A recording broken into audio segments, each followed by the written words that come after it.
Ladies and gentlemen, wow, what a weekend. I am Aeron, the harbinger of professional wrestling, and of course the proprietor and owner of Wrestle Plug. It has been a hectic weekend. Night 2 of Wrestlemania 36 has just been wrapped up, and we have much to discuss. So joining me to discuss all this nonsense right now is Kyle Wilkinson. Oh, what a fucking weekend. I am exhausted, but there's so much to unpack from night 2, so let's get straight into it. Yeah, a little part of me is almost blessed in a way that we didn't get all the indies, because normally I'd be trawling through all of the independent content as well, and it would just be a 4 or 5 day bender. I remember last year's one, and I was just dead, literally walking dead for 2 days.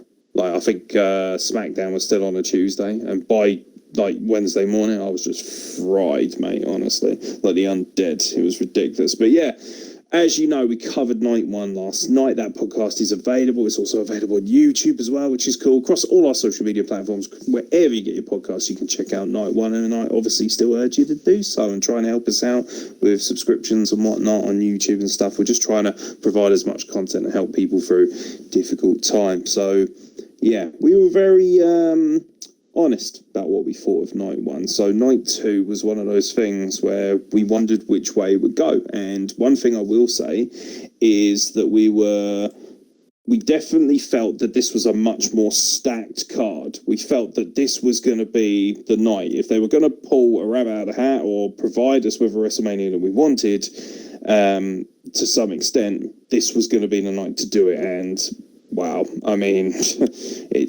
they delivered. They certainly delivered on all fronts, if I'm being honest. So part 2, I mean, fuck it, we'll just run it down as per usual. So pre-show match, Liv Morgan went over Natalya.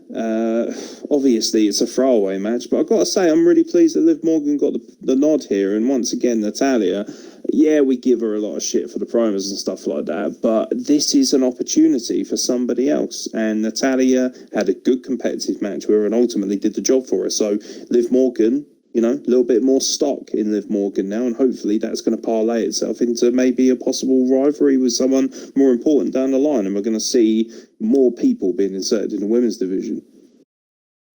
Yeah, absolutely. I mean, Natalya's an established name. You know, she's been with the company forever. And Liv, she had that time off. You know, they had the whole repackaging thing, which, let's be honest, her character hasn't really changed that much. I mean, the ring gear has changed, and it'd be impossible not to notice. But let's just start off with debauchery right here and now. But she's a beautiful woman. Yeah, she was scintillating. But, you know, her going over Natalya, I think, is fantastic. You know, it's a win over a proven name, and hopefully they can actually do something with that. You know, Becky's still the Raw Women's Champion. Whoop-de-doo. Yep, that happened. So maybe this is a way to sort of build up another challenger, because, you know, there's a few Becky still hasn't gone through, so maybe Liv could be one of them. Yeah, the women's division, to be honest, I never thought it would turn out the way it did, but it did. You know, I looked at the 3 matches, and we had a pretty good idea of what we thought was going to be the most weak sauce of the 3. And I've got to say that after watching both nights, I have quite controversial opinions on that, but we'll get to that. But, you know, it was a serviceable pre-show match. It wasn't anything special, but it served a purpose for, you know, furthering things down the line. I think that's why I wanted to bring it up. So the women also started the show proper. Charlotte Flair goes over Rhea Ripley by submission to capture the NXT Women's Championship. I was absolutely dead to rights thinking, oh yeah, definitely, Charlotte Flair is going to put Rhea Ripley over. And Rhea Ripley is going to, I mean, to be fair, she did, you know, in terms of she made her look like a star. This was hard hitting, it was competitive, it was vicious, it was very aggressive. And ultimately, Charlotte Flair, you know, after the second longest, this was the second longest match of the night, 20 minutes and 30 seconds. Like, for a women's title match, brilliant, especially as it was the opener. You did fear for it a little bit. Yesterday, Shayna Baszler and Becky Lynch went, 8.5 minutes? And you thought, oh dear God, like, what are they doing? Complete turnaround here. this was a fucking awesome opener for the main show proper. And although a little part of me, I'm Charlotte Flair's biggest mark, as everybody knows. I think she's fucking phenomenal. I think she should be the face of the company, or at least one of them. But the one thing I will say is that this match helped solidify both women. And I think that's where wrestling is at its best, when both competitors come out looking fantastic. Charlotte Flair comes out as the NXT Women's Champion, which means that Charlotte Flair is now going to be a regular fixture, we assume, in NXT. Now, I would have liked to have seen Rhea Ripley win. However, there's no denying the fact that Charlotte Flair being a women's champion means that that belt is elevated even further. And now she's going to be having all kinds of incredible, high-octane, exciting matches on the NXT brand. And there's nothing to say that she can't still turn up on Raw or SmackDown and defend the belt there as well. Actually, what this does is it improves the exposure of the NXT Championship on the women's side of things. And as much as I still wanted Rhea Ripley to retain, because I think it would have catapulted her to the moon, having that special victory, especially over someone as prestigious as Charlotte Flair, I still think that it's mission accomplished for WWE. And that's quite impressive, to be honest. Yeah, I was thinking the same thing. I figured it would be a sure win for Rhea Ripley. Establish her as the face of the women's division in NXT, maybe even catapult her up to being a face of all women involved in wrestling as a whole. To see Charlotte go over was a shock, but that doesn't make it bad. I know a lot of people are really upset, but you have to think about it this way. Think about the matches that Charlotte Flair can now have in NXT. Give me Charlotte Flair and Bianca Belair again, and make it for the title. Give me Charlotte Flair and Candice LeRae, Dakota Kai, Tegan Nox, Io Shirai. Imagine how fucking good Charlotte Flair and Io Shirai would be. Like the matches they can do, the matches they can do now are just out of this world. I mean, even give me a rematch. Give me one more match between Charlotte and Rhea. That's fine. But Jesus Christ, like you said, this gives a fantastic amount of exposure to NXT as a whole. And as I'm not much of a ratings guy. Whenever someone brings the ratings up between NXT and Dynamite and arguments, I'm like, are you a TV executive? Are you does this actually matter to you? No? Then shut the fuck up. Just watch what you like. But this will bring eyes to the product. And, I mean, the match itself, you said second longest of the night at 20 minutes, 30 seconds. That's fantastic. And it was the opener. I knew they would have to start off hot, but I didn't think they would start off as hot as they did. And this match, definitely the best women's match of the weekend, I think, for me. Yeah, that's really where it's mind-blowing, is that I expected this to be really good, but, I'm looking at we've got 4 women's matches. I think it's unfair to kind of say that Liv Morgan and Natalya is the worst, because, it's the pre-show, for fuck's sake. The other 3 were for major titles in major positions on the card. But yeah, I'm a little bit surprised at actually what came up short for me out of those matches, which I'll get to after we discuss the SmackDown Women's Championship. However, a lot to get to in this card, a lot to talk about. Aleister Black went over Bobby Lashley, 7 minutes 20. I'm actually a little surprised it went this long, to be honest, but do you know what? It wasn't terrible by any means. It was actually all right. I can't speak about it for too long because it's Aleister Black versus Bobby Lashley, for fuck's sake. And yes, it did feel a little bit like it should have been on Raw as a sort of middle of the road, or maybe possibly a main event of Raw or something. But they actually went out there and had a very serviceable and excellent match. And, I think they need to scrap this Lana horse shit at this point. It's not working. People aren't interested.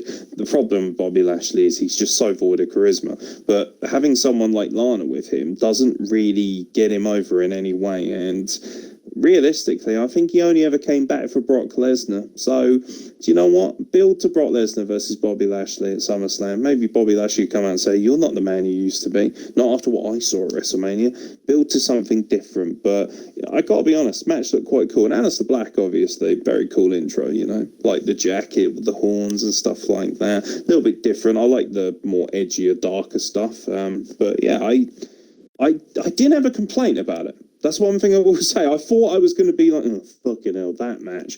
And not because I don't think that the guys can't work, just that who really cares at this point about these two? They've not really been presented to us with any kind of emotional strength or context. But I actually thought this match was all right. It was. I mean, we all know Aleister Black can work. We've seen what he did down in NXT, and it was fantastic. And if anyone, you know, had any sort of taste, they would have watched Impact at some point. And you know Bobby Lashley can go.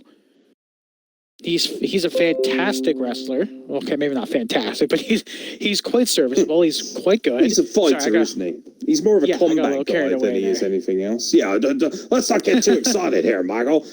Yeah, no, he's a good wrestler. He's a good worker, but he's more of a fighter than he is a wrestler. Yeah, for sure. And then, you know, this was definitely, if regular circumstances had allowed WrestleMania to, you know, be the one night, 17-hour extravaganza we've gotten used to, this would have been a pre-show match. Let's be honest. No one really cared. Like, there was no reason for these guys to even have a match. It was just kind of thrown together. So it would have been a pre-show match. You know, maybe the main event of the pre-show, if you want to give it a title. But that being said, it was still very good. The fact that Bobby Lashley just ran into the right foot of Aleister Black was masterfully done. I really like that. And, you know, hopefully that's a way to potentially establish Aleister Black as a viable competitor again, because let's be honest, he hasn't exactly done a whole bunch of great things on Raw right now. Yeah, I think there's been a real failure to capitalize on the image and the aura around Aleister Black, and some of that's on him, but the presentation of him is very awkward because when he's off screen, or shall I say when he's out of the ring, he's got the suit on and he looks very cool and the hair's slicked back and he's sitting in this chair in this dark room, but it hasn't been executed properly. The looks, the image, the facial expressions, the in-ring style are all fine. Creative needs to tighten down, knuckle down, and just say, this is what will work for Aleister Black, and we know it will. People are saying build him as the next Undertaker. I think that's fucking nonsense. The guy is like, what, a foot smaller than him? Like, he's an entirely different element to me. You know, this lazy mentality of, oh, well, you know, the music's a bit metallic, and, you know, he wears a lot of black, let's make him a demon. Like, fuck off. Like, let's have somebody with layers. Let's have somebody with a different approach. Let's have somebody who has a psychological value that's very different to everyone around them. That's what will excite an audience. That's what will be, you know, make us feel intrigued as wrestling fans, is knowing that this guy is different to everybody else. I don't want another Undertaker. I don't want another, you know, Ministry member or someone of that kind of region, or a Brood or anything like that. I want Aleister Black with a fresh, unique identity. I want him to be his own guy. This, you know, and there are signs that he's coming through and that he's going to have more potential. I think he's adapting better to the sports entertainment side of things, because on NXT you're afforded a lot more leniency for my money when it comes to presenting yourself. You could still be an indie darling and then slowly kind of work your way into it. You're eased into the process quite well. You're not thrown in at the deep end as hard as you would be elsewhere. You know, once again, got to quote my dad, old Jim Cornette. You know, he said on his podcast, the one thing he would say about people who work down at NXT is what you're essentially doing is you're being paid to learn to be a wrestler. It's not like the indies where you got to go out and pay your own dues and, you know, work on it. I actually really respected that opinion because, you know, to be fair, even he said that, you know, Braun Strowman was a massive cockwomble. He called him a giant fat fuck. So it is what it is. But, you know, ultimately he was bang on the money there. You know, he was in a system where he was taught, you know, paid to kind of learn how to wrestle, but he's already done that. So I want to see what he can do to apply himself further, get away from the indie darling, because as much as it breaks my heart to say it, indie darlings, they don't work in this company.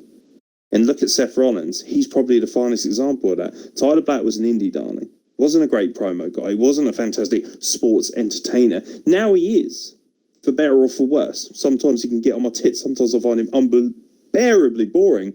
But ultimately, last night with Kevin Owens, that was a match that proved that being an indie darling is all very well and good, but you've got to be able to adapt and change your persona and your sports entertainer within you to be able to cope on this kind of platform. Because it's not like AEW where they're affording you the platform to be both. Yes, you have to be a good in-ring worker, but that kind of goes without saying wherever you are now. You can't just rock up and not be able to wrestle unless your name is Goldberg. But ultimately, you know, I thought this match was fine. I really did. I thought it was all right. Jeremy Miller, you've jumped into the show a little bit late, but better late than never, son. Any thoughts on Aleister Black and Bobby Lashley quickly? Oh, I'm sorry. Somebody knocked on my door. No, Aleister Black and Bobby Lashley was a good match. It was good. I liked the way that it ended. You know, Bobby eating the black mass after being told by Lana, "No, don't you do that, Dominator. I want to see a spear. I want to see you flex your muscles." Please. I hope that goes into an implosion on Raw. It does feel like they're leaning that way. I do think we're going towards that. It's just a matter of time. You know, Rusev still woefully underused and not appearing at this WrestleMania for whatever reason. I don't know if that's an illness reference or an injury or whatever it may be, but ultimately I think Lana and Bobby Lashley has run out of steam, and particularly when you don't have the capability to provide these weekly shows that you had been doing before the coronavirus. It's a different landscape at the moment. I just don't think it's the kind of thing that works for people, and ultimately I don't think anyone really gives a shit. They didn't really care beforehand. They certainly don't now. I'll tell you what they do care about though when it comes to love angles and women. Tucky! I am very excited to talk about this match. Otis versus Dolph Ziggler. Sonya Deville at ringside with Dolph Ziggler. Sonya has just gone full heel. So, yeah, her and Dolph Ziggler couldn't get in contact with Mandy Rose. And Dolph Ziggler, by the way, begging on the pre-show. Did anyone see this? Dolph Ziggler begging on the phone, leaving her a voicemail saying, "Please don't throw everything we have away." I was like, getting really weird flashbacks to every breakup I've ever had. It's just like, how depressing. How very, very depressing. Never, ever, ever beg, gentlemen. It never looks good. But this is your feel-good I mean, there were quite a few feel-good moments for tonight, but none more so than this, as Otis finally gets his revenge, and Ziggler gets his comeuppance. Otis defeats Dolph Ziggler with a cheeky little bit of support from Mandy Rose, who comes down to show her disdain for these two evil, dastardly people who had conspired to remove Otis from the situation of love that he so desperately wanted to be in. And we even get the cheeky kiss, and he carries his dream woman away in his arms. It was it's quite emotional. I almost thought they were going to play "I Will Always Love You" in the background, because it was just very, very well done. Really enjoyed this, and literally the only thing I have to say that's negative about it is Michael Cole's appalling commentary. My God, him and JBL were literally worse. Like, worse than they've ever been. I don't know how that's achievable, but it has been achieved. Congratulations, gentlemen. You are more useless than you probably have ever been. And I think it was capped off by the line that when Dolph Ziggler and Sonya Deville came out, Michael Cole referred to them as two of the most despicable people on the planet. Trust me, mate, when you watch Tiger King, your brain is going to explode if you think that's the case. But Otis winning, getting his wonderful moment, it was beautiful. What a WrestleMania moment. And his first ever WrestleMania, no less. He got his peach. That's what we need to take away from this. Oh, it was... I loved it. We've talked about it already. If you guys have listened before or watched on YouTube, cheap plug, subscribe, click the bell. But... Yes. Oh, I do that. I did do it every time. I have no shame. Man. I will continue to do it until you fucking listen. I pop. It's like a sort of, you know, when they give you those little references towards Sparks and boy, did we get some in the showpiece match later on. But my God, I love it. Every single fucking podcast, Carl's out here going, plug the goddamn, you will watch YouTube, you son of a bitch. Gotta do it, man. Gotta get the name out there. But this match was, for me, other than the main event, what should have been the main event, but we'll talk about that in a second. I was so invested in this match because, you know, I'm not the most fit guy. I've got a little bit of stuff around the waist here, and old timber, eh? but got some of that timber around the waist here, eh? Oh, and you know, he certainly enjoys the odd biscuit, eh? Oh, love me some of them there donuts there, bud. Don't do it. I'll get stuck doing it all night. It will never stop. But you know, I'm not the most attractive guy, but I can admit that I'm still pretty fucking awesome. And if you guys don't think so, well, you could suck the sweatiest part of my ass. Believe me, there's some real sweaty patches. And man, I've been off work for 3 weeks. I've been sitting down. That's all I got. Some swamp ass. I'm getting off topic. DC's the Swamp. Discuss. Wait, no. We'll talk about that later. Yeah, Wrestlemania. God damn it, Wrestlemania. Yeah. Talk about the big sweaty guy that isn't you. If a huge sweetheart like Otis could get a woman like Mandy fucking Rose, that just gives me hope. That's the biggest thing here. Otis gives me hope that one day I won't, you know, be so alone. Nah, I'm just kidding. I got my homies here talking about some Wrestlemania. It was a good fucking weekend. It was a good fucking weekend. It was better than it had any right to be. And this match alone was fucking huge for me. Yeah, I'm thrilled by the emotional aspect of it. Jeremy Miller, I'm curious to know what you think about this, because you rather famously had the hot take that you felt that this was a pointless match, essentially. You weren't that intrigued in it. You said you had no emotional investment until Friday, at least. Yes. You know... Boo! Boo! Bad take. Boo this man! Boo him! You have brought shame and dishonored your cow. Oh, not the cow! Damn it! I just dishonor milked her. On you. Dishonor on your cow. Thank God you're not gender, because that would be an extremely big issue for you. That would. But no, you're right. I admittedly said that I was not very emotionally invested until about Friday because I was, you know, I guess I was lost in the storyline, but it all came full circle and I was very invested after that. And I'm very happy that Otis got the win. Deep down inside me, I wish it was Heavy Machinery getting it because Tucker is, you know, I have a soft spot for Tucky.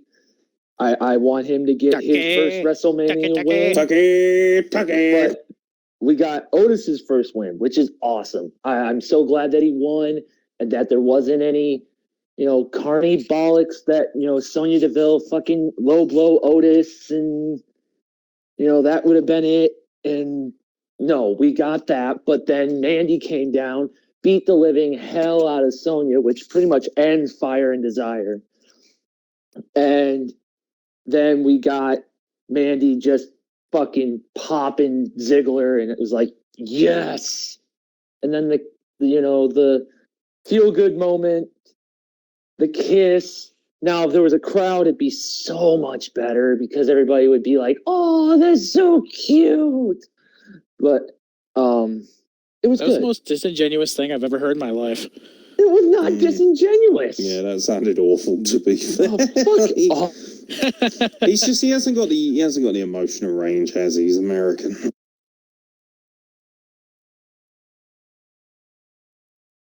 Nothing? No retort? Nothing at all. I mean, that was his response. Maybe you thought he was John Cena face at the time. Was that supposed to be was I supposed to retort to that? I'm sorry. I'm American. Yes. I didn't know any better. Yes, just so you Americans are clear, by the way, retort is not a delicious dessert.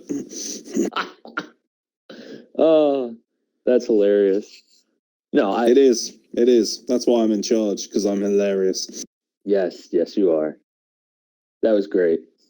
Yeah. But no, I like the match.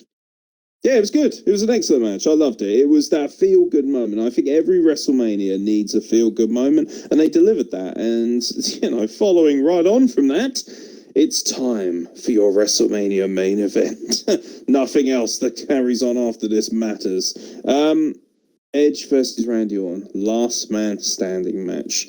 I have made it very clear, and I've been very vocal in my support of this match as the main event of WrestleMania either night, and I feel that I am now justified in that. Edge wins his comeback match, his comeback singles match at least, because we know, of course, he competed at the Royal Rumble.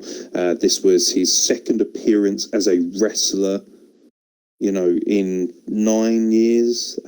Amazing. Absolutely amazing. Just being able to see Edge in any format, wrestling-wise, is astonishing. But for him to come out and look the way he did, like some Norse Adonis at the age of 46, for him to be in arguably the best shape of his life, to compete the way he did, and for Randy Orton to be the perfect foil for him, there's two massive headlines from this match. First of all, Edge is still amazing, arguably just as good. I'm getting a real Shawn Michaels second time around vibe. Remember Shawn Michaels returned in 2002, street fight with Triple H, and he went on to have an excellent run before he eventually was retired by The Undertaker. His kind of second crack at things as a better person. I use serious inverted commas there.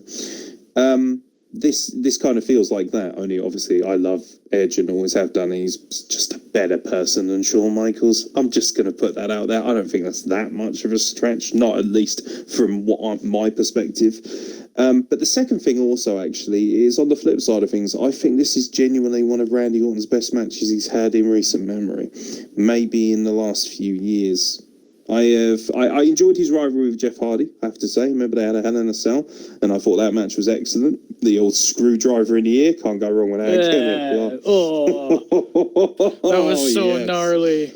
But that's Randy Orton in a nutshell. He needs to be pushed to a state of severe mental disarray, and then all of a sudden he becomes so intriguing and so exciting, and you cannot sit there and tell me that these guys have not led the entire charge storyline wise, whether it had been pre-corona or post-corona. They have been on fire since the moment you heard "You Think You Know Me" at Royal Rumble, and from that point until tonight, it has been a non-stop barrage of emotional empowerment, strength, family, disarray, vengeance, love, everything.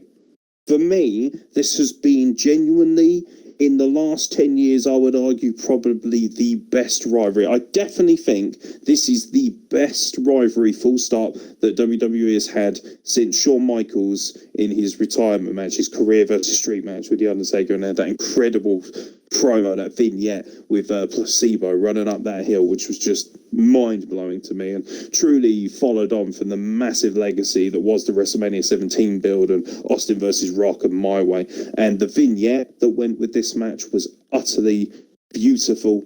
And for me, this is, again, very much like the Boneyard match from last night. I could easily do a podcast based on this. Hell, there's nothing to say we won't. We might just do a podcast based solely on this match, but I've seen a lot of people complaining about the length of this match. It was 36 minutes long. I thought that was absolutely fine. I think that masterpieces and I think ultimate rivalries like this deserve the amount of time that they get, and they should get that amount of time. I'm astonished that someone with the supposed credibility of a Dave Meltzer or Brian Alvarez has the nerve to completely run down a match like this. For me, just my personal ratings, this match is 5 stars for me. This was an absolute masterpiece from start to finish. It was violent, it was aggressive, it was downright vicious. They went everywhere, all over the Performance Center. I saw arguably the most inventive elbow drop I've probably ever seen, or at least since Shane McMahon first ever cracked out a leap of faith. Absolutely astonishing, seeing him scale up there like Spider-Man and drop the elbow on a conference table of all places. We saw the unfortunate and untimely demise of Barry, the cameraman. It was a very unfortunate situation. And, rest in peace, Barry. We'll miss you. Rest in peace. Rip Barry. R.I.P. Rip Barry. And obviously our condolences to his family and, of course, to AJ Styles' family, and hopefully they'll be able to save a bit of money and have a joint funeral in such difficult times. But ultimately, this was just fucking amazing. And to see that set piece with him crying and wiping the tears away and, just almost kind of thinking like, I loved you. You were like almost like a younger brother to me. The fact that, you could see it. Do you know what I love about this? He didn't need to say anything for me to be able to see what he was saying. He spoke to your heart, and that's something that Edge has always been so good at doing since the day that he really stepped into the ring. But truly, when he became the Rated R Superstar, he is able to reach through your television set, reach through the screens, wherever you're watching on, and he's able to captivate you. He's able to draw you back in. It's almost like he pulls you in, and you're all of a sudden there in person yourself. And sitting there watching him, just standing over his prone body, giving him a concerto, telling the referee to fuck off and stopping him from counting until he had finally put the nail in the coffin that he felt that Randy Orton deserved, and yet still feeling the remorse and sadness that he had to do this because of everything that Randy Orton had put him through. Mwah. Masterpiece. Absolute masterpiece. It was like watching a psychological thriller. It just moved you. That was as cinematic as it gets. I think this was actually on a par with the Boneyard match. Not on, this was much more serious, and I felt like this had a much better tone to it in terms of its dramatics. I think, the Boneyard match, incredible. That's a 5-star for me as well, but that's a different kind of 5-star, it's hard to compare the two. This, for me, was the most powerful and most poignant match that they had all weekend, and for me, it was 5 stars. I am in awe of the ride that I was taken on and the emotional context of it. And of course, it's made all the better by being able to sit in a party with so many of your mates and watch it together and take enjoyment and laugh and also cry in so many different ways. But yeah, I genuinely think this was an absolute masterpiece, and I'll be amazed if anything beats this for match of the year. Yeah, absolutely. After WrestleMania, they played the Edge 24 documentary, so I gave that a bit of a watch before we started recording this. Feels. So this return match hits me so much harder than it already would, because I think it's pretty obvious by now I'm a big mark for the Canadian wrestlers. Wait, and what? For me, Edge is essentially a hometown boy. Toronto's only about an hour and a half away from where I live. So, I consider Edge a hometown boy. I don't give a shit. And watching that 24, seeing all the shit he went through just to come back, to do what he loves, to do what he was put on this earth to do, is just, it's an incredible story. And I think Randy Orton was the perfect opponent to bring him back to, because I've always been one to say that a rivalry between two guys is so much better when they're so close in real life. Triple H and Shawn Michaels, they had some incredible matches, best friends. Gargano and Ciampa, they've had some just absolute barn burners because they're best friends. They know how far they can push their buddy. They know, I could probably hit my buddy a little harder because he's going to hit me a little harder back. And you just kind of get that ball rolling. And this match was a perfect example of that. These two guys put each other through absolute hell. The match started off with a huge RKO. He was a fucking cameraman at a ringside. And yeah, he was just a cameraman. And then, his music starts playing after Edge gets in the ring, and Edge is like, oh, where is he? And Orton hits a beauty RKO out of nowhere. I'm sure hearing RKO out of nowhere is getting pretty old now, but that was a good one. I really liked that one. It was smooth. And then for, 37 minutes or 36 minutes or something, they just absolutely beat the shit out of each other. And a bonus, we get a nice little extensive tour of the Performance Center. That's fantastic. It looks great. No wonder it's a multi-million-dollar, place where the wrestlers can train. But when they're beating the hell out of each other on top of that 18-wheeler, just on top of the trailer, and, Edge hits the concerto and he gets the win, he wasn't faking those tears. I sincerely believe those were real tears of Adam Copeland going, holy shit, I'm back. And that makes it so, so special. You know what it was? It was Adam Copeland saying to Randall Orton, thank you for being the brother that I had so many times. I also want to point out that as of, let's see here, April 6th at midnight, oh, actually it's midnight 24, that you both said that Randy Orton had a great match. Praise to the Viper. Just saying. Oh, shut your whore mouth. Christ. I have no problem saying Orton had a good match, but I will never say he is interesting at every point in his career ever, because sometimes when he came out, I wanted to stick a needle in my eye. Well, that's okay. Sometimes people, they have their opinions. We all have our opinions. Now. Yeah, and some people's are worth more than others. And also, it's also always worth pointing out that opinions are like arseholes, my friend. Everybody's got one, but some produce more shit than others. Oh, that's so true. I know. But I agree 100%. This match was fantastic.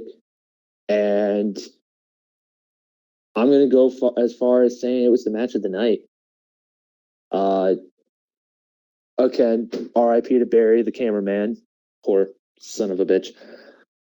But the way they just used the entire area, it wasn't like, if this was in Raymond James Stadium, 70,000 people, we wouldn't have got that.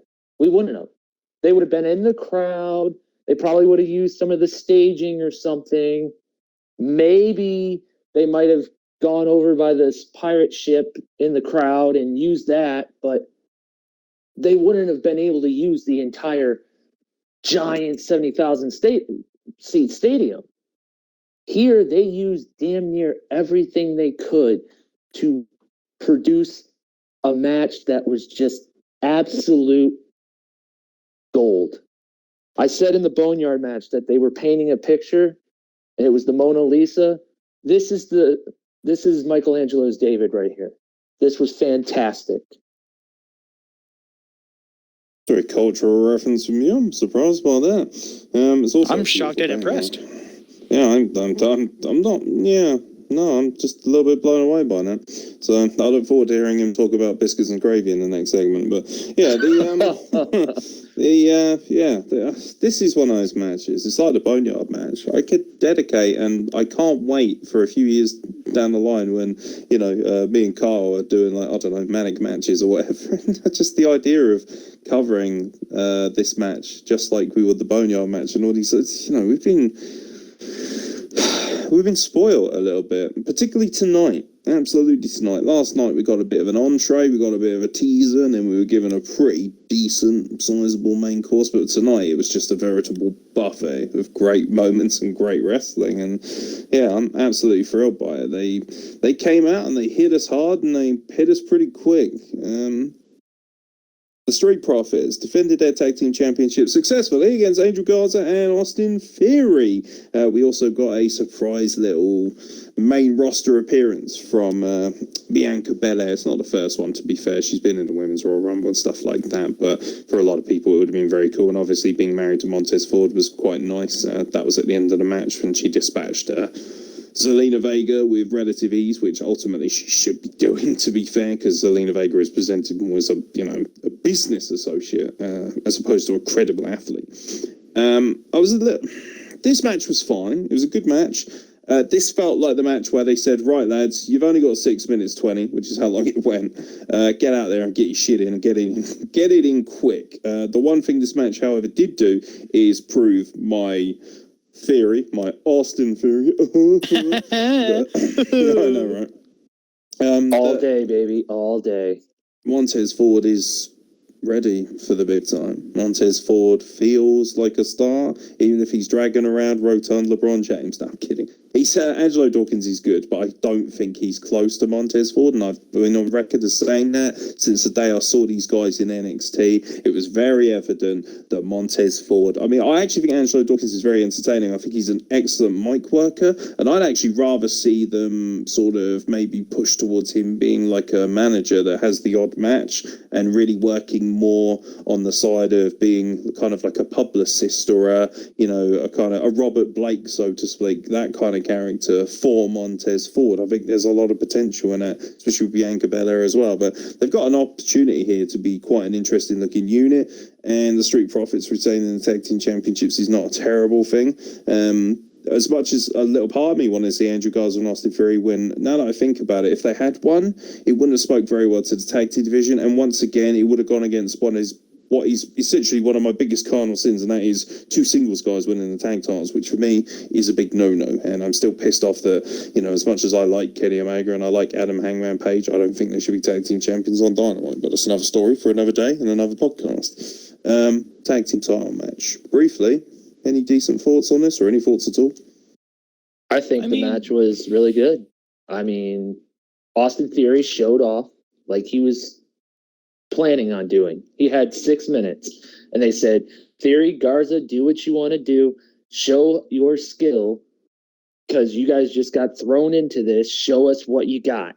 And now, if I don't see Austin Theory and Angel Garza as a normal tag team going forward, even whether it be in NXT or hell, even on the main roster, then that's, to me, a really bad decision, because I think those two worked really well together, and they've already set up a 6-man match or a 6-person match with Bianca, the Profits, Zelina, Theory, and Garza. So they've got to have a payoff for that. But going forward, if I don't see Austin Theory and Angel Garza as a tag team, big miss on their part.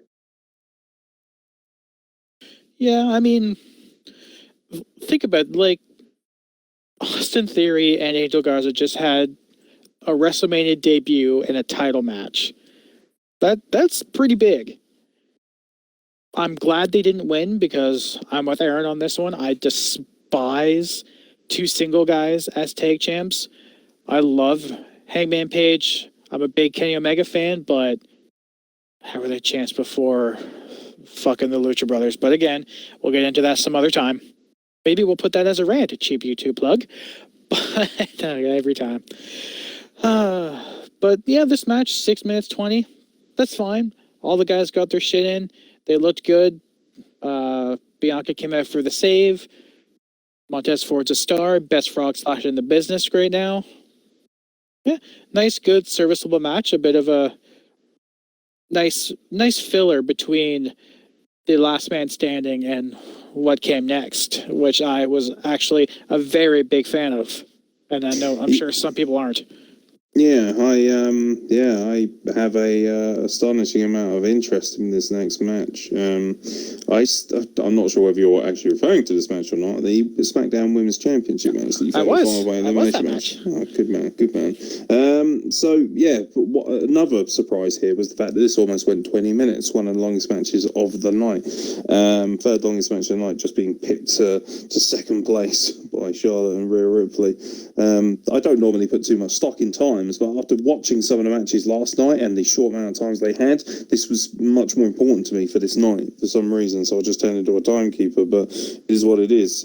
Bayley defending her Women's Championship successfully against 4 other competitors, Tamina, Sasha Banks, Naomi, and Lacey Evans. Once again, Tamina, the foil involved, presented as the powerhouse, but ultimately first eliminated again.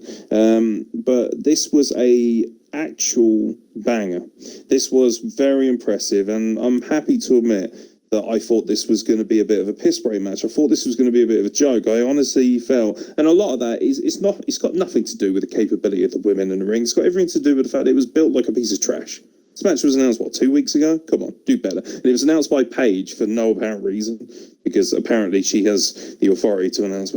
No idea what they're doing. But it is what it is. This just felt like shit. We've got quite a few women who've got nothing to do. A little bit disappointed that we never got to see Dana Brooke. She was obviously scheduled to be in this match as well. But I love this match, and it told great stories. And it's been a real labour of love between Sasha Banks and Bayley, and most of it has been a little bit wayward, and they've misfired quite a lot, and they've mistimed the heel and the face turns and things like that. But one thing I will say is that when it comes down to it, they can tell stories, and I think Lacey Evans was fantastic in this match. I think she just proves every single night for me that she is wickedly underappreciated, and I truly believe the only reason people don't like her is because her first high-profile rivalry was against Becky Lynch, and all the fucking idiotic and childish and pathetic little stands who hang around on social media and live in their basements and eat their bags of Cheetos and ultimately scratch their disc 3 times a night because they've got nothing better to do with their lives. They are sitting there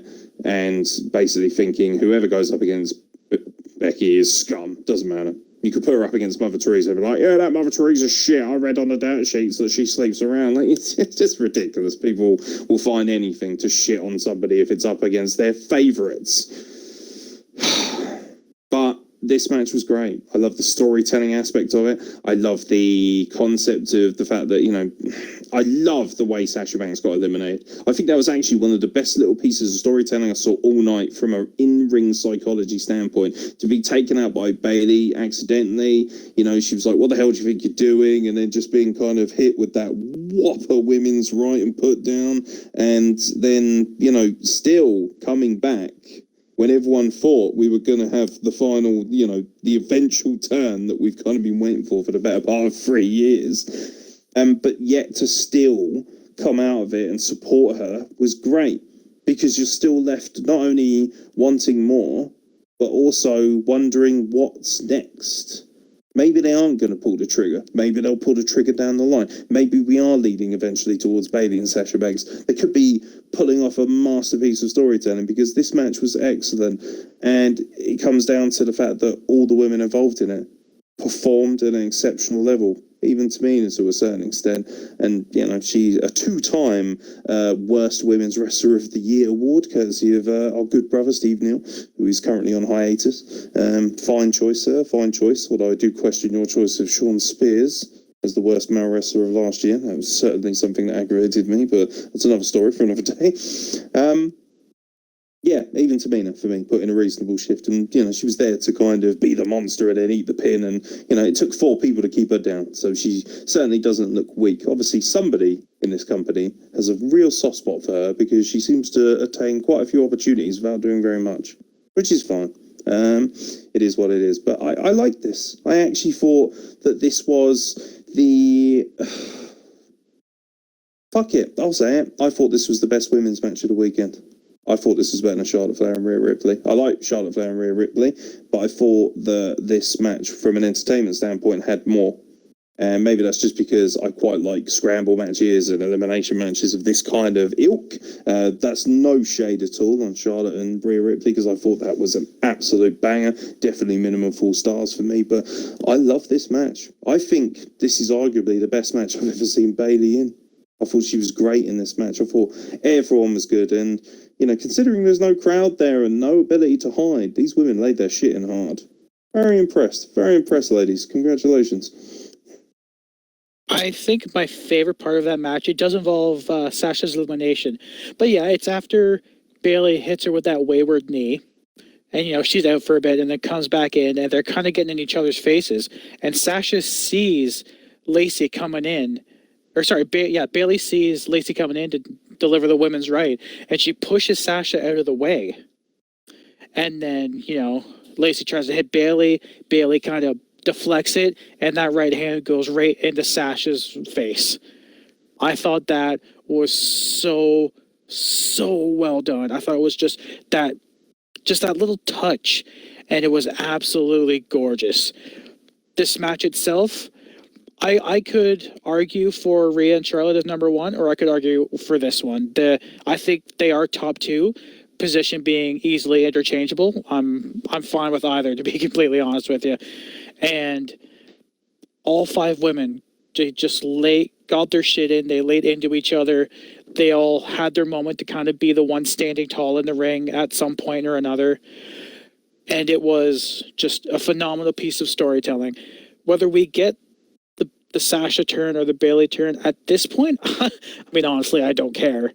If we get it, great. If not, well, we haven't got it for 3 years, so what's the difference now? People bitching and whinging that it didn't happen, they have no concept of of patience, I guess, because long-term storytelling is a different kind of thing. But they have no concept of patience. You know, if it happens, great. If it doesn't, well, just stop expecting it to happen, I guess. Like, I don't know. I personally don't care anymore. If they're going to keep them together, fine. If they're going to eventually split them up and do something at, SummerSlam or something, great. But at this point, I'm kind of happy with the way the status quo is right now.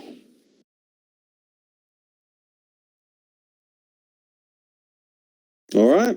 Fair enough. I guess there's no other opinions on that one. So it is what it is. I liked it. I really did. I really, really enjoyed it. Thought it was wonderful. Moving on. Sorry. Okay. You come alive now, have you? Fair enough. Go on then. Sorry. Jump in. The only thing that I could see is if Dana Brooke was in this, she probably would have ate the first pin because that's how much they care about her on WWE. But I think it was really good. The way that, Sasha got eliminated, yes, was awesome. Took that woman's right, and then she came back, saved Bayley. So we got a little hint of there might be a turn. We got a little hint that they're gonna be fine. Honestly, if they do it, it probably will be around one of the other big shows like SummerSlam. So don't expect it anytime soon if it happens at all. Dissension in the ranks, but ultimately, like Carl says, and I think he said it very fucking well, fans really just want everything now, and that's not the way wrestling should work, and it's not the way that any good wrestling has ever worked, ever. You name any masterpiece and any piece of great storytelling. Like, does Edge and Orton work well if we only have 2 weeks build? Probably not. There's no probably about it. It's certainly not going to be as good as it was tonight. You have to afford people the time to tell stories. If we applied this concept that wrestling fans have to everything that we love and watch, for instance, Carl Wilkinson, you're a big fan of Picard, am I right? Number one captain in all of Starfleet history. Yes, thank you for that. No. But ultimately, I mean, he's not wrong. But the one thing I will say is that I tell you what, Picard, if it only had one episode and they just threw all of the set pieces in right there and then, probably would be a colossal flop, would it not? So, you have to build, you have to tell stories. Same with anything. Game of Thrones, Walking Dead, the Marvel franchise, the DC universe, whatever you want to look at it. They all need time to build stories, to make you feel a certain way and to make you want something a certain way. And, Drew McIntyre, his story is one that was built over years and years and years. It didn't just appear out of nowhere of, I won the Royal Rumble. Oh, okay, now I've got a title shot. Great. There's more to it than that. People need to stop sometimes, relax and appreciate the layers involved. Unfortunately, social media is one of the biggest problems here. And don't get me wrong, we love social media. We use it to not only interact with so many of you amazing fans, but we also use it as a tool to help promote ourselves and our content and try and find more people that we can entertain and make happy in difficult times. And yeah, there's a lot of good to social media, but there's a lot of bad to it as well. And we live in such a technologically advanced society, and I don't want to come across all philosophical and old man because I actually consider myself incredibly tech savvy, always have been.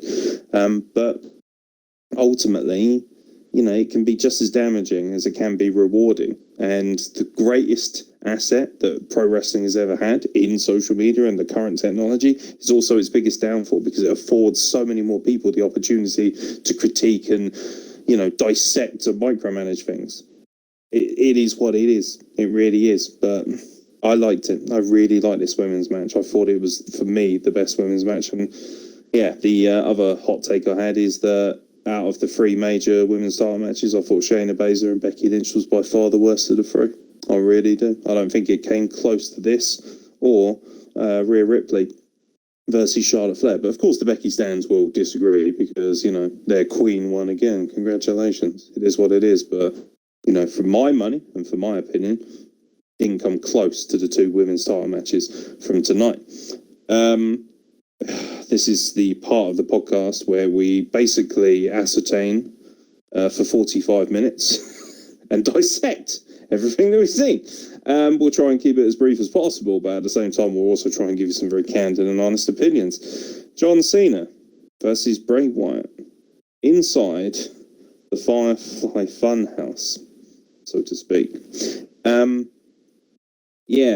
Bray Wyatt wasn't joking when he said at the beginning of this match that you're coming into an entirely different world. Wow.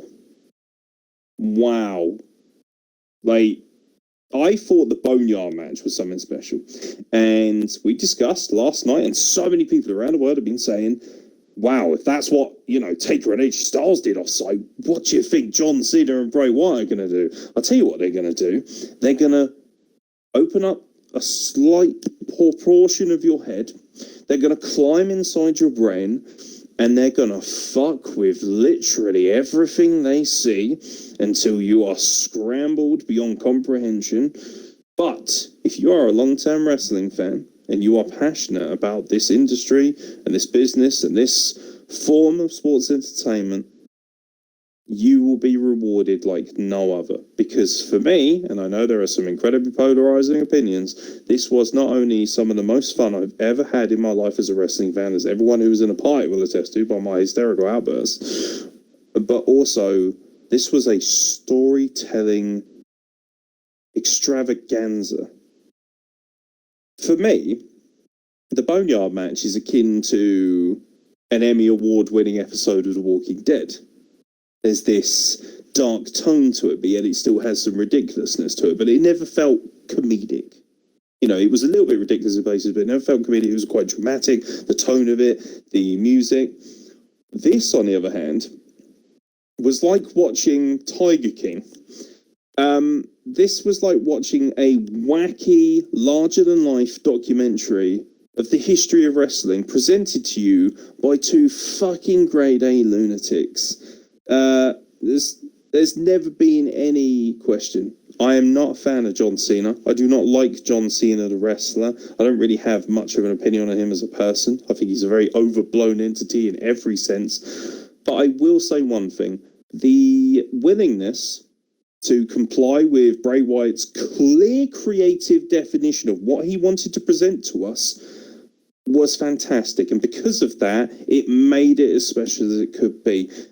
I honestly cannot express to you how cool, while being how insanely mental this spectacle was.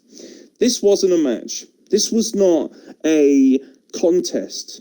What this was a piece of art brought to you from inside the mind of a psychotic genius. And this is Bray Wyatt. You can tell, this is what the man, Bray Wyatt, considers to be creative. And you either love it or you hate it. This very much is Marmite in every sense. And I love Marmite and I love crazy shit. And there are things about crazy shit in wrestling that I hate because it hurts, for me, the business. But this, I do not think, does that whatsoever. I think this was very much designed to appeal to people who have invested their lives in wrestling. Everything from the Ruthless Aggression era. John Cena is, whether we like it or not, I'm personally not a fan, like I say, but there is no denying it. In the last 20 years, the DNA of WWE is pretty much coursing through him. From that day when he came out and faced Kurt Angle for the first time and he spoke so candidly, he said, what do you have that makes, sets you apart from anybody else? Ruthless aggression, which we got to hear over and over. John Cena was willing to go out there and portray himself over the years. And what Bray Wyatt did, the subtleties, I think a lot of them will be lost on certain people and they will be so evident to others. And I think this is one of those things that you're going to watch back over and over, and you're going to see different things, different layers, things that you never saw the first time around, things that are going to trigger you. People are going to go back now and watch WCW. They're going to go back and watch NWA, the Wolfpack, and they're going to think, what the hell was that all about? What the hell was that Bischoff reference about? Why was there an image of CM Punk? Why was there this? Why was there that? I've pretty much watched wrestling religiously for, 30 plus years. I've seen every moment that was on this montage, so to speak. And not only that, it was the fact that Bray Wyatt's character articulated how I feel about John Cena, about how he dissected his character traits and his personality traits, and the fact that he's not actually a good human being. When he was a rapper, he was a disgusting person. The way he would use people's sexuality and things to define them as individuals was actually just a form of bullying, which so many people looking back at can realize now, wow, actually he was just a homophobic piece of shit. Something that we learned going back through Manic Mondays, and that's why I love and adore Manic Mondays the way I do, because it afforded me the opportunity to have more knowledge and understanding of what I was watching tonight. The Boneyard match was a tribute to one man's legacy and another man's ability to help prop up that legacy. The Firefly Fun House match was about the entire legacy of what WWE has presented, while giving every possible nod you could ever conceive to us smarky bastards, whether that be Vince McBossman, the puppet, Macho Mercy. How in this day and age you could honestly believe he'd be able to get away with all this stuff is astonishing, and yet so cool. So cool. And I am really struggling to think of what I can tie down as my favourite part of this match, because, believe it or not, it's only 13 minutes. That's the official time. I don't know if that includes entrances or shenanigans or whatever, but one thing I will say is that there was so much in here that made me slap my thigh with hysteria, which almost brought me to a standstill, which almost shook me emotionally. There was so much in it. And for me, they all intertwined beautifully. This was like looking inside a man and a career's DNA, because without one piece of it, you cannot have any other piece of it. And they all intertwined so beautifully. This was some incredible working mechanism of wrestling that I don't think I've ever seen before. I could go on for hours. I won't. Lads, your opinions, your thoughts, your feelings on what is a real game changer in how we perceive wrestling in this day and age. Well, shit. I mean, I know when some of that stuff was happening, we were, like you said before, we were watching it all live together, and more than a few times, I just lost my shit. I was just cackling because some of it was just so dumb, but it was amazing. Like, seeing John Cena say ruthless aggression and trying to make the swing, because the way they did it, in case you guys haven't seen it yet, they were kind of, Bray was just going word for word over Kurt Angle's promo that night. But, instead of Kurt Angle, he would say Bray Wyatt. Cena came out, dressed like he was in 2002? I'm pretty sure was his debut. And those really short red trunks. And he kept saying ruthless aggression and tried to slap Bray, but he kept ducking because he's like, dude, this isn't a match with me. This is a match against yourself. We're in your greatest failures. And just, it was such a mind-blowing thing. Like, it blew me away. I think we're going to have a show where we just talk about this match for like 40 minutes. It's going to happen because there is just so much to unpack. And the Macho Mercy, Mr. McBossman, saying this is good shit. There were just so many things. The WCW thing, Cena came out and I think it was Hollywood colors, and Bray was in the ring with Wolfpack colors, and immediately I knew there was going to be some shenanigans because red and black and white and black, they can't survive together. That's not how that worked. They weren't friends. There were so many things that I didn't realize that I knew, but when I saw it, I'm like, holy shit, like, that's a thing. I was just popping my tits off. at every possible moment. And the 13 minutes, it felt like 13 seconds because it just went by so fast. And I had so much fun watching it that this is another one of those things where, yes, the pandemic, the COVID-19, it's a fucking tragedy. You know, it's awful, but I'm going to say it again. If it wasn't a thing, we wouldn't have gotten this. I do not believe for a second that we would have gotten this. They would have done something stupid in the ring. Maybe that stupid giant hammer or mallet, whatever, would have come out.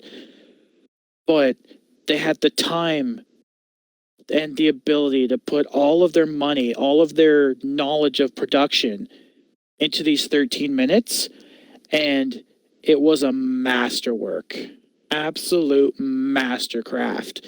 Like, I cannot sing the praises of this match enough. Jay Miller, take over before I get carried away. Absolutely. There's one thing that sums this match up. I won't go into full detail because you guys have pretty much ran it through, and I do think we need to do a podcast just on this match. But the one thing that sums this match up is it's from Get Him to the Greek. P. Diddy is in his office talking to Jonah Hill, and he says, "I'm mind fucking you right now. Do you feel it? Do you feel me mind fucking you right now?" That's exactly what this match was. This was a giant mind fuck to John Cena's head. And I've never seen that movie. Was that the one with Russell Brand in it?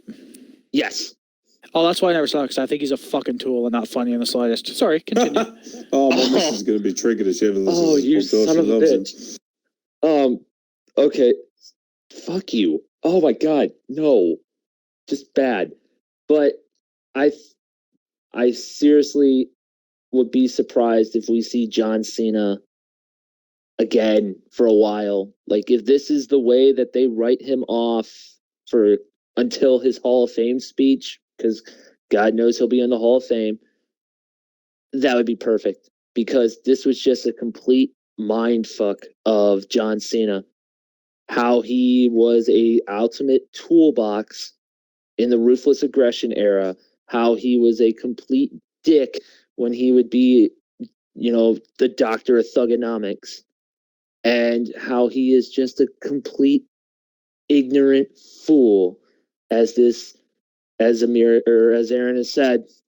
Sorry, the lime green, purple Barney the dinosaur character that he is. It was just perfect. Fucking insane.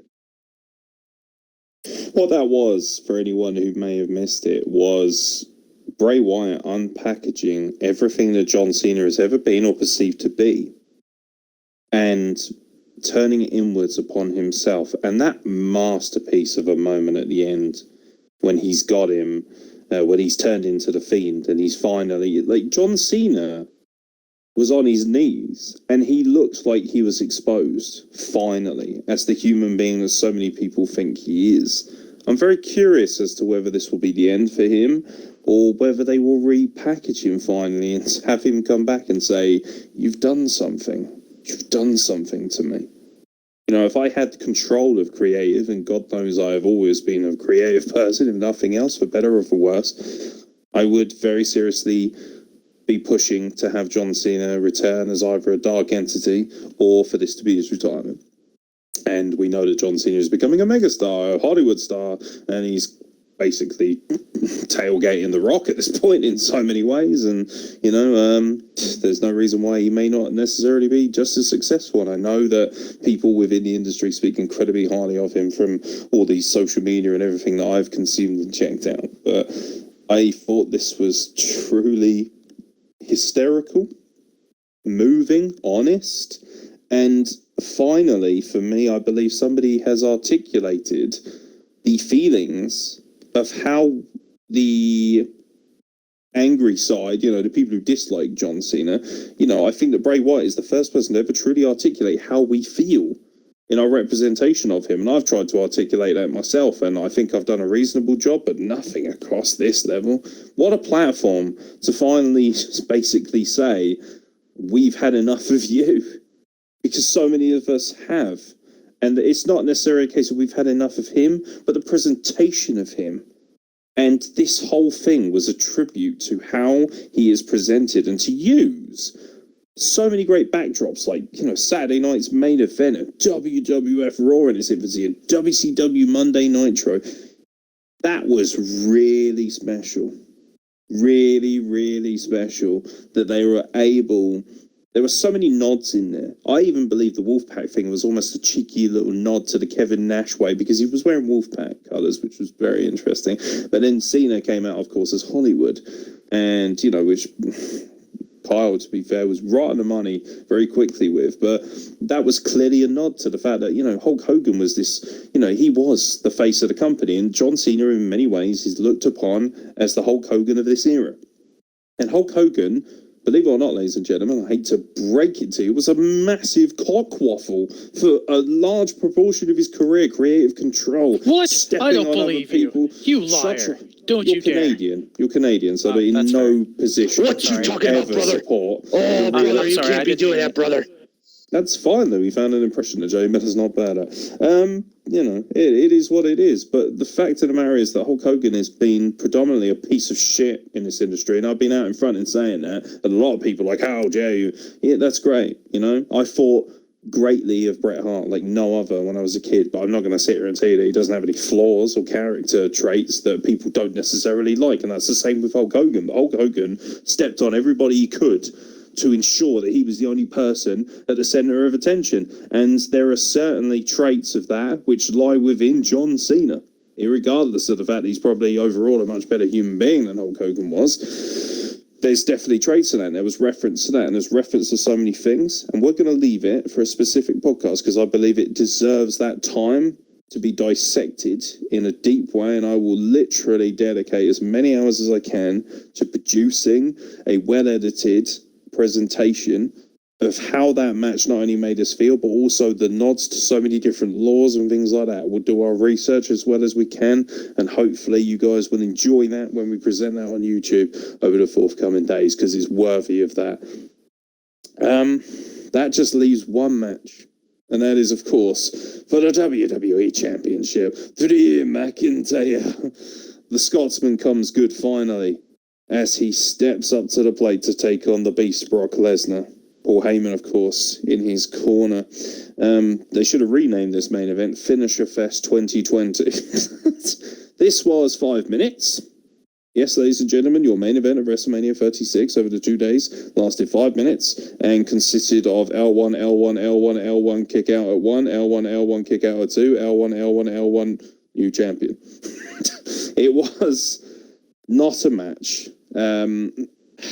I didn't dislike it because I was very emotionally invested in Drew McIntyre's achievements and the fact that Drew McIntyre was finally going to come good and captured the WWE Championship. But this was not a match without fault, and this match really highlighted the issue with what is considered a huge megastar in this company. But we have a new guy at the spearhead of this company. I wonder how long that will last for. But one thing I have to say is that this is well overdue. I am absolutely astonished because when I started this podcast just a shade over 3 years ago with Dexter, one guy that I would consistently hammer on about was Drew McIntyre. And I wanted an explanation as to how this guy could not be considered a WWE champion, could not be considered the marquee talent of your company when he has quite literally every tool you could ever want to succeed in the wrestling business. He has got the body of a monstrous warrior, an Adonis, a Spartan, a Scottish Spartan. He's got a great accent. He's very good on the mic. He's very charming, but he's also a very good cutting-edge heel. His in-ring talents are actually quite astonishing. He's an incredible athlete. He is incredibly diverse in his ability to wrestle in so many different formats and so many different styles, which he has acquired from going away and working on his. Not to mention, he obviously had this incredible story behind him, this comeback story. And finally, after all this time, somebody must have finally realized, maybe it was Vince, maybe it was somebody else, but somebody pushed enough and said, can we please just give this motherfucking guy what he deserves? Because he is everything you would expect Vince McMahon especially to want in a WWE champion, and he finally is the WWE champion. Yeah, I mean, I'm just going to pull up the times here. So, Braun Strowman and Goldberg lasted 2 minutes, 10 seconds. And this match lasted 4 minutes, 35 seconds. So your 2 world title matches lasted a total of 6 minutes and 45 seconds. These are your top 2 championships. But you know what? As much as I don't care about Braun Strowman, he will appear on the product every week. He will defend the title at every show. Like every pay-per-view, at least you would assume. And Drew will be there every week, and he will defend the title regularly. When I picked Drew McIntyre to win the Royal Rumble, to get me my first Wrestle Plug PvP contract that I cashed in. Or no, I didn't win that one. I think I was one short. It doesn't matter. I picked Drew to win. You won the NXT, but you were actually, I believe, the only person to pick Drew McIntyre. Yeah, and I don't know what it was, but even when he was in NXT, when he finally came back after, going back to ICW, doing his work in Impact, just going to perfect the craft.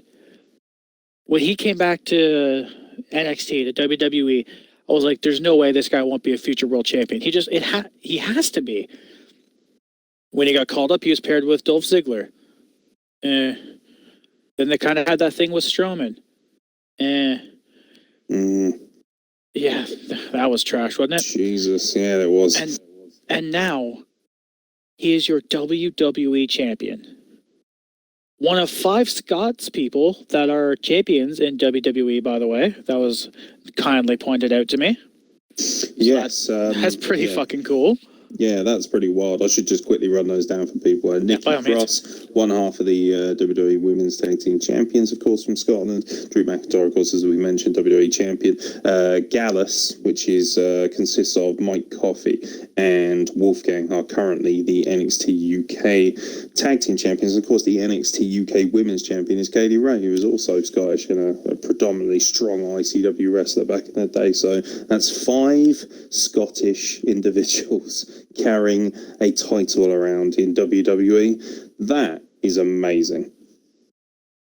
This entire show was amazing, and it was capped off by 4.5 minutes of playing SmackDown. Here comes the pin. You're right. L1, kick out at 1. L1, kick out at 2. And then that final Claymore kick. Brock is just up on one knee. And Drew's like, you know what? That's good enough for me. And just right in the fucking chops. That was one of the most vicious Claymores I have ever seen. And now he is your WWE champion. And we've said it already, but it's about fucking time. He's got that rocket. He is, after, debuting in 2009, having a, relatively good run, I guess, being relegated to 3MB, going out, doing excursions to perfect the craft. He has come back and he has finally fulfilled that destiny, that 11-year journey of being the chosen one. And I'm so excited to take the journey with him. Jay? I hate to burst your bubble, but the journey's probably going to end quickly. Unfortunately, because of the feel-good story. I'm going to say it right now, and you can quote me, you can at me, and do everything else you want. Edge is going to beat Drew McIntyre and win one more world title because he's back and he's full of energy and he thinks he can do it, and Vince will let him. But for now, Drew being on top of the world, beating Brock like he did, fantastic. I am highly, highly excited for what happens, but I am more excited for him as a person getting that final monkey off his back and becoming the chosen one. I have a question. Why would that burst my bubble, though? Just imagine Edge as WWE champion. He's going to win Money in the Bank. Just wait. Can you imagine if Edge wins Money in the Bank again? Oh my God. 3-time Money in the Bank holder Edge. Don't even Jesus. joke. Oh, Lord Almighty, my body is ready, WWE. Give me what you're gonna give me what I want, or I'm gonna kill you, Vince McMahon. I do have a question in relation to this main event. Now, I've seen it being discussed on Twitter, and I'm very curious to see what you guys think. Do you think this match has killed the credibility of Brock Lesnar because he gave out so many F5s and everyone kicked out of them? Everyone kicked out of them. Drew McIntyre kicked out of them. He's not the first guy to do that, however. Roman Reigns, made an absolute mockery of that F5 in one of the main events, WrestleMania 34. So, do you think this has the credibility of Brock Lesnar? Do you think this match was garbage? No. I think Brock Lesnar is still the monster and the beast that he will always be. But, what happens further on down the line? Does he take a break? I could see that. Have him take a break for about a year till about Royal Rumble time again. Have him be like one of those surprise entrants, and then have him pick his next opponent. Probably who I would like to see Brock Lesnar go up against would be, hell, let's give us Aleister Black versus Brock Lesnar. That would be a fucking war if they gave him enough time for Aleister and Brock. Aleister versus Brock is actually one of my dream matches, but only if it's given the right environment, which is Aleister Black is allowed to actually kick 10 shades of shit out of him, and Brock Lesnar's allowed to give him a good fucking shit kicking too. If they basically went full MMA and shellacked each other with strikes, I would probably have the world's largest erection. Which, to be fair, I was having a really hard time containing during the Last Man Standing match as it was. Nice little bit of inside look for you. Carl, you said no too. I mean, yeah, the matches Brock had with Goldberg were just like this. This has been, other than with like the smaller guys like the AJ Styles, the Daniel Bryans, the Finn Balor's, this is pretty much just what a Brock match has been since like 2016. So I don't think it damages him in the slightest. Sure, the F5 doesn't look as great as it used to, I suppose. But, I mean, let's not forget he did put down Braun Strowman with a single F5. He beat Ricochet, who wasn't even on the card for WrestleMania, by the way. How the mighty have fallen. Like, the F5 is still a devastating maneuver. I think Brock is still, like Jay said, he's the beast. He will always be the beast. But he lost to Seth Rollins, too. Like, this is the second year in a row he's lost the title at WrestleMania. And he's still a moneymaker. He's still a draw. He's still the beast incarnate. So I don't think this damages him in the slightest. Maybe give him some time away. Maybe not a full year. I mean, he could probably do it. But maybe not a full year. Maybe, SummerSlam time, Big Four, that kind of thing.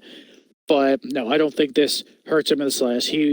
I think Brock Lesnar is beyond the point at which his career could be damaged, or the mystique could be gone. I think he's surpassed that level. He is on his completely separate plateau where he makes the rules. So no, he's fine. You know why he'll never lose his job? Because he's the one that put the streak away. Just saying. Yeah, it's interesting actually. I always remember Mr. Anderson in a shoot interview, and he was asked what it was like to work with The Undertaker, because he did work a program with him as Mr. Kennedy. And he said that when you work with The Undertaker, you're on a mountain by yourself with him. And every other wrestler who is in the company, they are on an entirely different mountain, all scrapping and shitting on each other and stepping over each other and being political and being pieces of shit. But when you're on that mountain with The Undertaker and you're by yourself with him, he will do anything he can to help you, improve you, work with you, and things like that. And I don't think Brock Lesnar necessarily from a, from a helping standpoint is good. I think he actually did a lot for Drew in this rivalry. There's obviously that moment on Raw a few weeks back when he received 3 Claymore kicks, and on the stage you could audibly hear him telling Drew to pick up the belt to make the moment look even more emphatic. I certainly think that Brock Lesnar is actually a little bit underappreciated in what he gives to the product. But that being said, I will say that with the aside of the wonderful moment when Drew was screaming at him to get up and he delivered that final Claymore, which was awesome, because that was a semi-Claymore, wasn't it? He was kind of, like you say, he was on one knee. He was kind of struggling to even get up to a decent level. It was almost like Drew kind of knew that and put him in the ground with that Claymore. He drove downwards and into him as opposed to flying at him like you would normally if they were both standing, which I really liked. And the way he reached out so slowly to the belt as if to say, is this real? Is this my moment? And breaking down the emotion and the comprehension of everything that has come before him. I do think that other than that, the match was pretty trashy.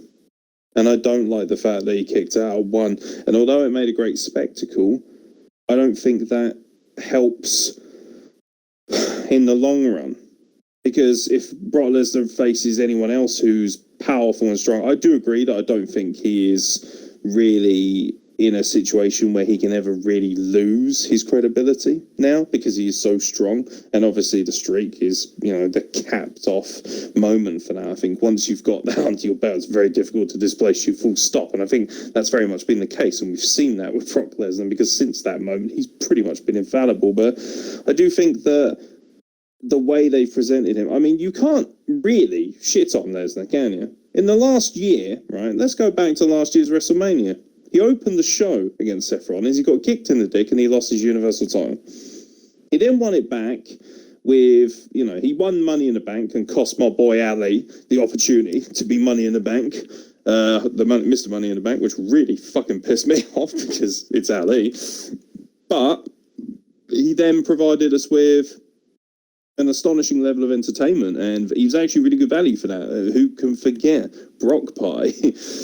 He then, although he cashed it in and, won it back, he dropped it again to Seth Rollins, I believe, at SummerSlam.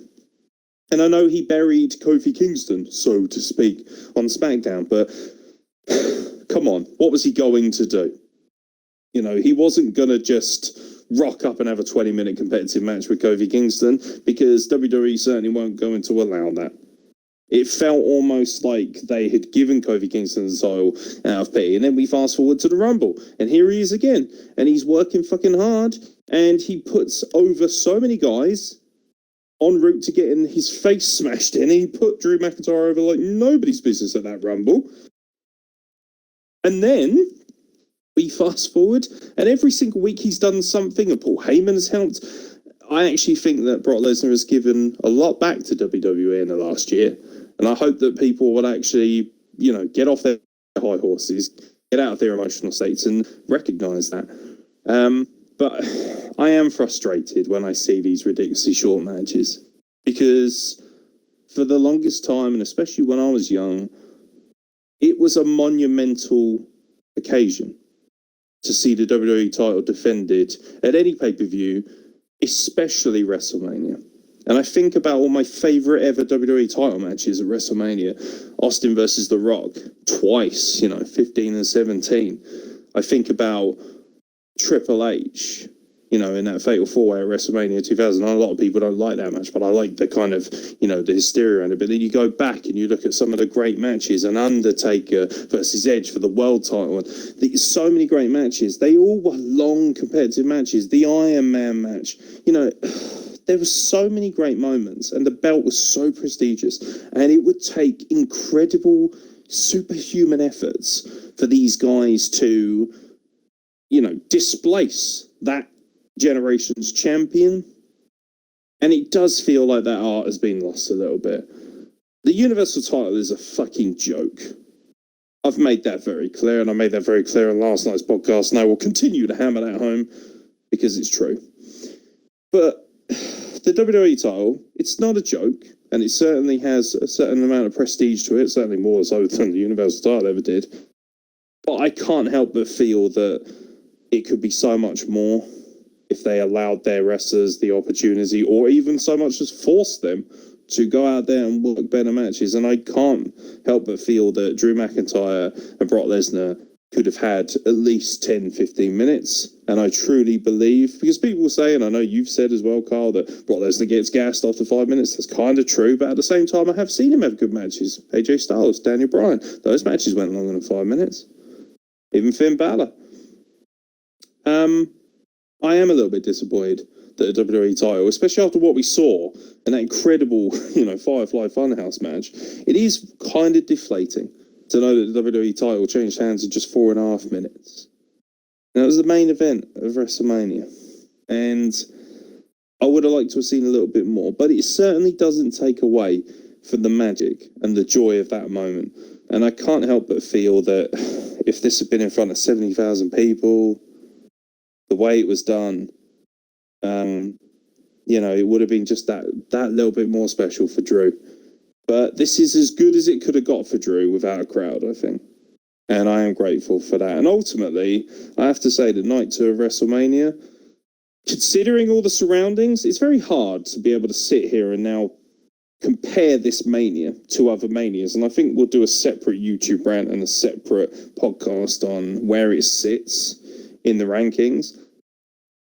But if I look at it short term, for me, this is one of the best single days that WWE have produced in a very long time. And a lot of that has to do with the astonishing strength and level of commitment from so many different guys.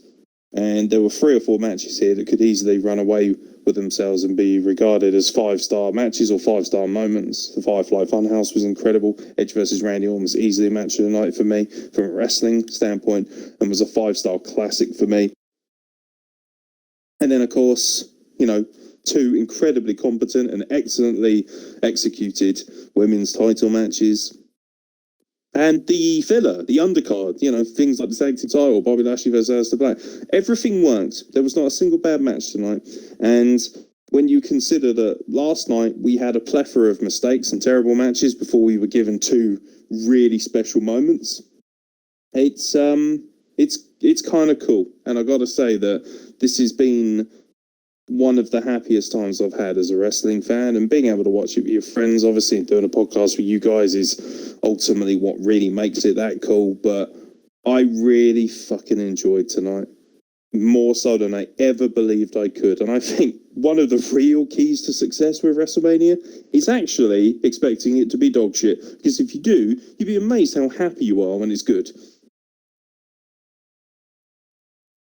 Yeah, I said it already, but I think this weekend was so much better than it had any right to be. I know, considering the circumstances, we talked about it before, that we didn't think this show should have gone on. We thought it should have been canceled. But because it wasn't, we were going to sit back and enjoy it because it was coming at us whether we liked it or not. I had so much fun this weekend watching it with you guys. It was just so cool. Like, sure, night one, it had some blunders. It had some awkward booking decisions. Mistakes were made, but there was also, we also got the Boneyard match, which was, so good. So good. And we got the triple threat ladder match. And then tonight, from bell to bell, start to finish, even the pre-show, even Liv and Natty's match was still quite serviceable. And it was actually really, really good. I think if we look back on it in a few years, I won't look at it as highly as I do now. I think a little bit of recency bias is definitely making its presence known here. But right now, for this second, for this moment, it was one of the most fun nights I've ever had to be a wrestling fan, and I'm so proud to be a wrestling fan right now. Jay Miller, your closing statement of WrestleMania 36. Night one, the very beginning, the first half of night one was absolute just shit. Can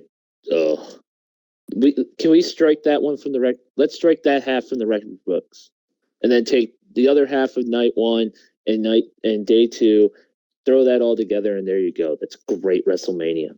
Because this night, watching it with you guys live and laughing and having a good time was fantastic. But this night, from a wrestling standpoint and a psychological standpoint, fucking on par with some of the best. And you're right. It could be because we've got it fresh in our minds that, maybe a week or two down the line, we'll be like, well, it's not the best. It's not like, maybe top 10, maybe top 15, blah, blah, blah. But right now, this is one of the best in, I want to at least say, in the 30s.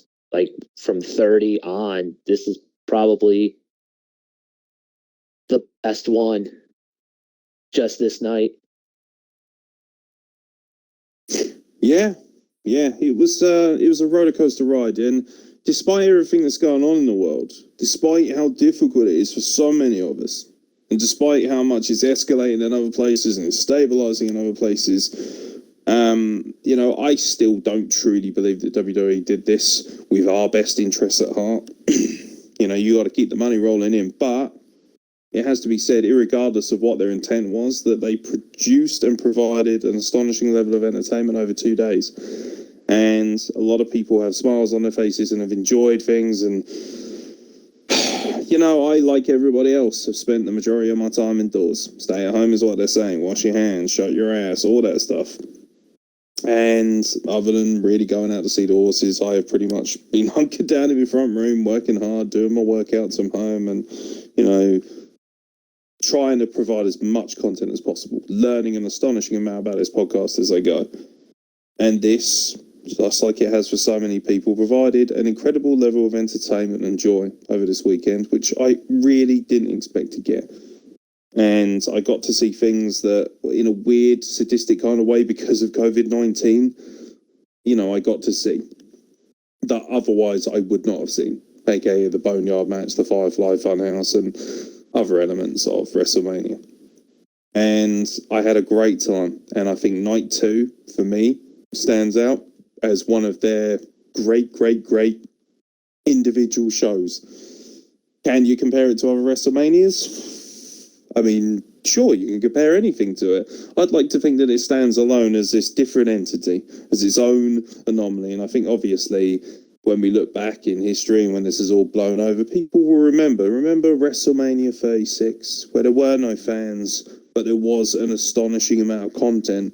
There were some terrible decisions, as you would expect, especially with Vince McMahon still at the helm. But ultimately, there was a lot of entertainment involved as well.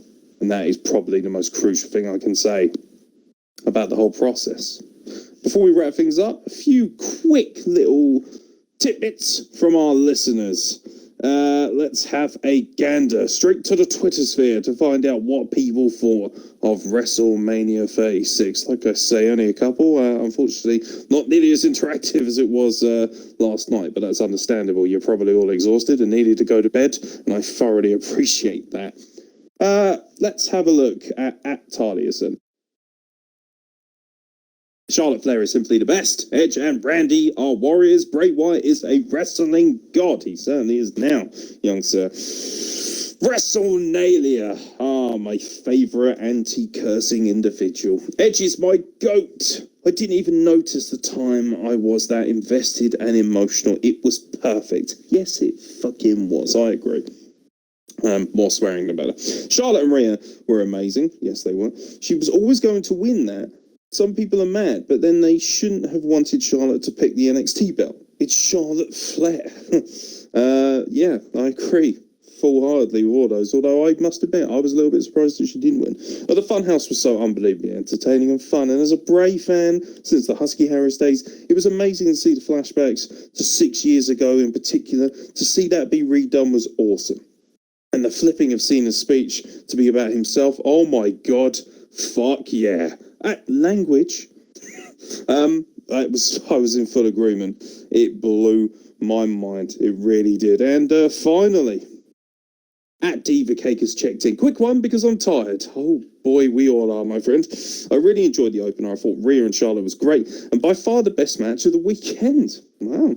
They worked hard, everything looked good, and I thought they put on an amazing match. Maybe Rhea oversold a little too much, and even though I wanted her to retain, Charlotte being on Wednesdays now will help that brand, so I get it. Nothing much to really say about Edge and Orton besides some real stupid stuff in the gym. That pull-up teabag spot, which is what you really want in a blood feud. The power pushing equipment into the wall, and of course the clever idea of hanging someone on a weight bench. I felt after 10 minutes it was dragging. Then it went another 10. Then I was ready for the finish. Then it went another 10 minutes, and it was a joke. 8 minutes later, in what was nearly 40 minutes. Edge won after crying, then hitting a concerto. I felt no emotion, and I could not stay focused to the match. If it was clipped to half the time, it would have been twice as good. I really enjoyed the women's five-way match. It was pretty smooth, and I liked the direction coming out of it. I didn't like the Boneyard match, and I didn't like the Firefly Fun House match. You are anti-fun, sir.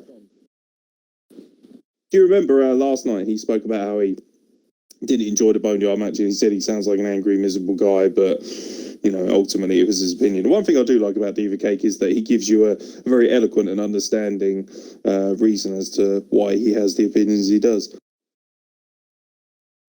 I mean, that's fine. I mean, opinions are, you know, wrestling is subjective. That's something you've said hundreds of times. I don't get it. I don't. I'm floored. Hey, yeah, we're all entitled to an opinion. I'm just going to disagree with the ferocity of a Tyrannosaurus. Well, he hasn't finished. I didn't like the Boneyard match, and I didn't like the Firefly Funhouse match. I get what it was supposed to be, but I don't understand why. Also, why was there an NWA Bischoff tribute thrown in there?